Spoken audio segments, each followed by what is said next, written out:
We have Hats Lancer na 380k versus Blade na Sork 426. Rat-rat, nag-dash out. Sabi ni Hats, bumalik ka dito. Inatras, sinipa, dinura-duraan. Ibang tawag ng SS nun, Blitz Strike. Sinipa, Nirvana Cake. Ayun na, huli ka na. What's up guys? What's up? So talagang nako, namatay si Hats. Kakarating lang natin, talagang mayroong bakbakan dito palagi sa 33. Hindi ka pwedeng malingat eh. Maya't maya may nagpapatahan, papasok ko lang ng SP. Wala pa nga akong 2 minutes dito, 3 minutes, wala pa. Pero nagbigayan na sila boy. Ramdam na natin yung spirit of Christmas. We have Hats Lancer na 380k versus Blade na Sork 426. Nagbitaw ng SS, Absorption, Freezing Field, angkatin ng damage sa putukan, Nirvana Kick, Ascending Dragon na nigas, Knockdown malayo, nag-Thunder, nag-Britney Spear. Wala, masyado masakit para sa kanya yung Sork mga kaibigan. Gap sa PS pero naglalaban, sinunog yung batok, tumakbo palayo si Hats. Hats off mga kaibigan. Uy, crashing blow. Ano kayang build na itong Lancer na to? Naka-cooldown reduct, punit talaga yung damage niya. Nag-absorption, binato ng piercing spear, tumbang. Ano yun? Ba't natumba yun? May knockdown bang Sork? Hindi ko kasi kabisado ang skill ng mga Sork mga kaibigan. So dun tayo depende sa binibitaw ng skill na alam natin. Double strike. Anong tawag dun? Tinusok-tusok, NSS-an, kinidlatan, nagdabog, crashing blow again, sweeping storm, wind wall, Britney Spear, absorption pagkatapos mag-blade strike. Oy, wag ako, sinipa sa ulo, binato ng yelo, nag-ascending dragon na nigas, inesesan. Uy, may damage talaga, may bitaw ang kaibigan natin, kaya pala lumalaban. Kaya niya kasing dumamage at tumama mga kaibigan. Nirvana Kick, saan ka pupunta?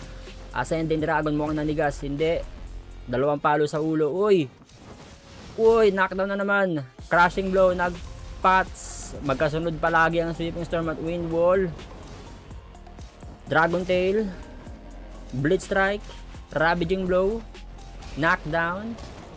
Okay, kayang-kaya niyang labanan. 380 versus 426. Blitz strike. Nako, paano na to? Paano na? Yayariin ka ng Lancer. Ayan ang advantage pag magandang accuracy ng isang Lancer. Dahil sa knockdown, chain knockdown mga kaibigan. Binilit strike na ako, mamamatay. May patch na naman. Nanigas, ba't parang hindi bumibitaw ang Sork? Sork, bitawan mo, mayayari ka dyan, gaganyan-ganyanin ka lang yan boy. And mahirap guys pag Lancer ang inyong kalaban. Talagang gaganyanin kayo, mukha pang may cooldown reduction pa ang tropa natin. Kasi maya niya ginagamit yung skill ng paulit-ulit. Nirvana Kick, nag-SS, kinidlatan, niyelo, patay ka. Pang, angkatin yan, lalo na pag mga ganyang PS. Sunog ang batok. Nag-crashing blow siya para gamitin yung immunity or invulnerability ng crashing blow. Pero siya ay hindi nagwagi at nagtagumpay. At na-scorean siya ng Blades, Chinese Sorcerer mga kaibigan. Kaso may dark niyan. Nagsimula na naman yung laban nila. Bakbakan na naman sa SP9F. Dito sa baba, nag-ice block. Tumakbo pa atras. So parang pag itong Sork na to is nakapagbitaw siya ng mga skill niya na hindi siya man na-knockdown at masusurbol niya yung bitaw, ay talagang kawawa yung yung Lancer. Pero pag halimbawa ng ganyan, yan, pag nabueluan siya ng chain knockdown ni Hats, may laban naman. Oo, nandun na eh. Yun, may stun na, tumatama yung stun niya. Parang kanina wala yan. Nagbago ka ba ng deck boss? Ano ba meron dito kay Hats? Nirvana Kick na naman. Ang hirap niyan. Kawawa talaga ang Sorcerer sa mga ganitong klase ng class guys. Kasi ang Sork is napakatagal mag-cast ng skill. Yung animation niya, mas matagal pa yan sa Darkest. Ayan ang OG na mga spell attack.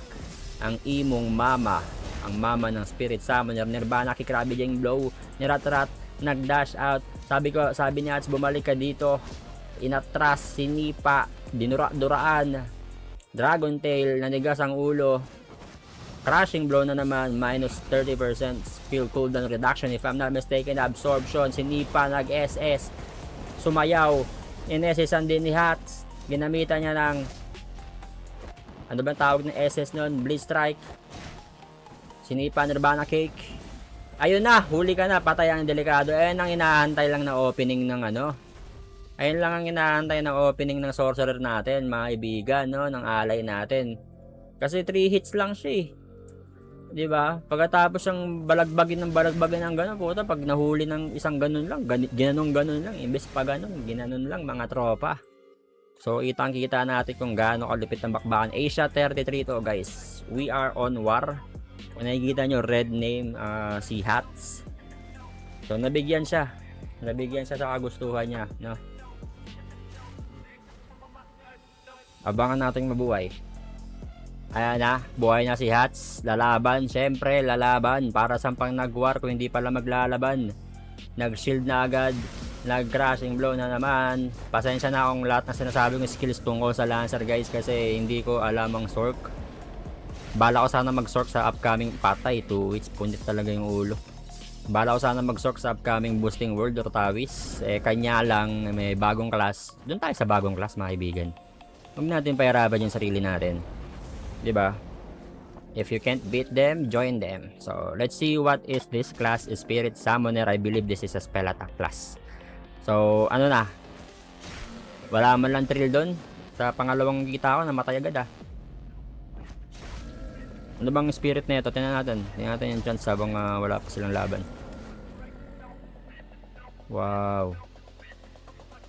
Nalulo siya. Ayan, oh. Dark niyan kasi si Hats, eh. Ngayon nakalulo siya. Tapos alluring cut. Spell attack, boy. Okay, ayun na, boy na. Nasaan na? Malakas yung Lancer mo, boy, pero pag na-timingan ka ng bitaw, wala, eh. Oh. Tier 2 yung Gale Soul. Mga kaibigan, so andyan na. Kumakaripas ang takbo siya at sinahabol niya si Chinese guy. Nag-rushing blow, in-entry ng pampalamig. Mag-windball ka pa ganon.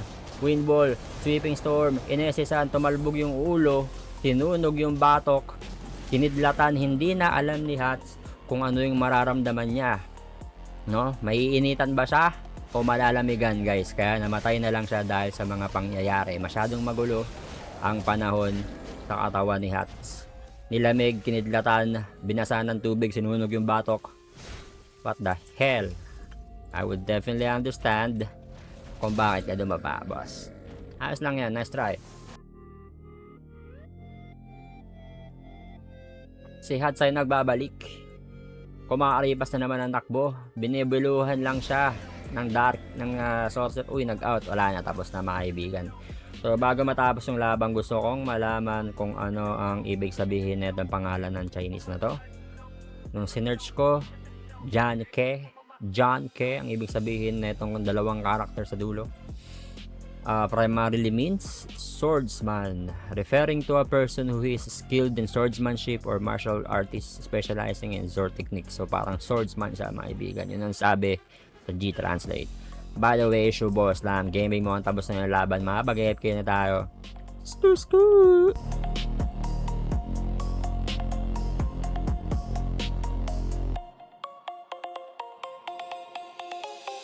Slime Gaming.